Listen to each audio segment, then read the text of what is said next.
Cărturarii și fariseii stau pe scaunul lui Moise. Deci toate lucrurile despre care vă spun ei să le păziți, păziți-le și împliniți-le. Dar după faptele lor să nu vă luați, pentru că ei zic, dar nu fac. Ei leagă poveri grele ci a nevoie de purtat și le pun pe umerii oamenilor, dar ei nici cu un deget n-ar vrea să le miște.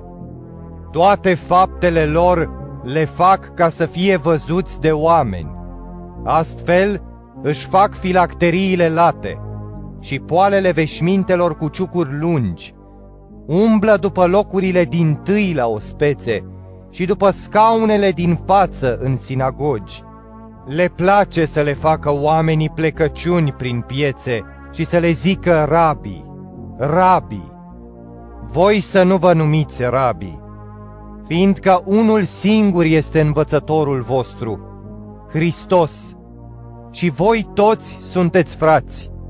Să nu numiți pe nimeni tată pe pământ, pentru că unul singur este Tatăl vostru, acela care este în cer. Să nu vă numiți învățători, fiindcă unul singur este învățătorul vostru, Hristos. Cel mai mare dintre voi să fie slujitorul vostru. Oricine se va înălța, va fi smerit, și oricine se va smeri, va fi înălțat.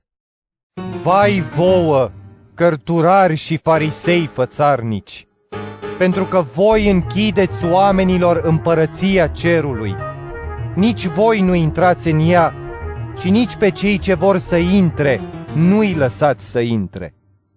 Vai vouă, cărturari și farisei fățarnici, pentru că voi înconjurați marea și pământul ca să faceți un tovarăș de credință și după ce a ajuns tovarăș de credință, faceți din el un fiu al ghienei, de 2 ori mai rău decât sunteți voi înșivă. Vai vouă, povățuitori orbi, care ziceți, dacă jură cineva pe templu, nu este nimic, dar dacă jură pe aurul templului, este legat de jurământul lui. Nebuni și orbi, care este mai mare, aurul sau templul care sfințește aurul? Sau, dacă jură cineva pe altar, nu este nimic, dar dacă jură pe darul de pe altar, este legat de jurământul lui. Nebuni și orbi, care este mai mare, darul sau altarul care sfințește darul? Deci cine jură pe altar, jură pe el și pe tot ce este deasupra lui.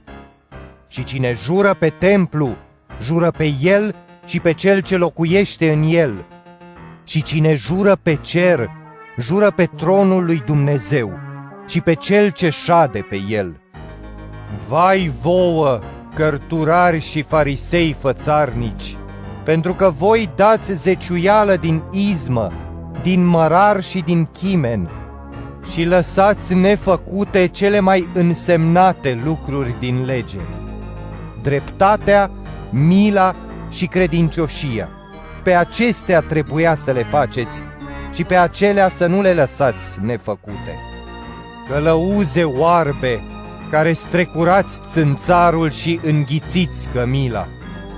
Vai vouă, cărturari și farisei fățarnici, pentru că voi curățiți partea de afară a paharului și a blidului, dar înăuntru sunt pline de jaf și de necumpătare. Fariseu orb, curăță întâi partea dinăuntru a paharului și a blidului, pentru ca și partea de afară să fie curată. Vai vouă, cărturari și farisei fățarnici, pentru că voi sunteți ca mormintele văruite, care pe din afară se arată frumoase, iar pe dinăuntru sunt pline de oasele morților și de orice fel de necurățenie.